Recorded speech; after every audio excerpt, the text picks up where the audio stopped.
Hey everybody, Brian here from quantlabs.net. So today I want to show you, I've got a whole whackload of new charts being generated since last Friday, but the more important ones that I think are relatively important to watch, I wanted to show you non-farm payroll, the price movements, or sorry, the data since obviously 1941. You can see here that there has been a drip, but it has still somewhat grown. And here's where it gets really interesting, because here, these are the stats distribution of the data that I just showed you. You can see it's obviously more skewing towards negative and less positive, which and the movement is not too much. And the thing is that it is, as I said, more negative, which is not a good thing.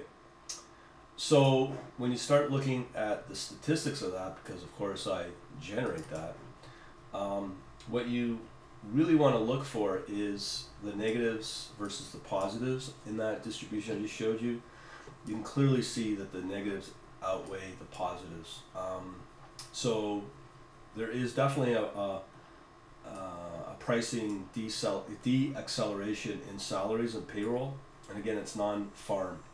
So I'll show you what I mean by that when you look at the other charts. So coming back to the pricing movements or the data movements of non-farm, what's really interesting, these are the changes between each period of the non-farm.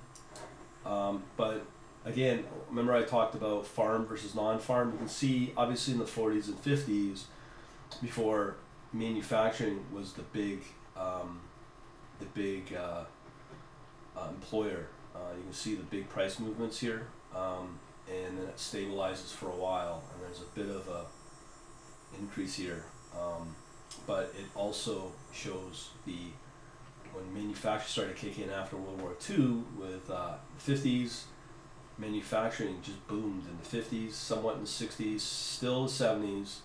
In the 80s, there's another boom of some kind on the GDP, and it just since then it's really flattened out. And even in the last probably 5 to 10 years, it's been since right here would be 2008-9 with the financial meltdown on the GDP, and you can see it's just totally been flat since then. And to be fair, or from my point of view, looks like the American corporate mindset that are running the economy are basically slitting their own throat, but no matter.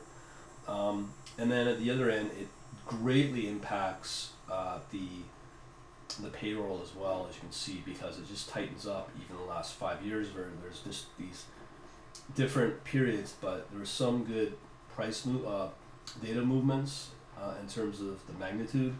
Here, obviously, probably after World War II, it just kicked into high gear, but it does decelerate. But here is a very flat period as opposed to the 90s as well. So let's look at the percent of those, what we call the rate of change. But here, again, this is where it just gets pretty well dead.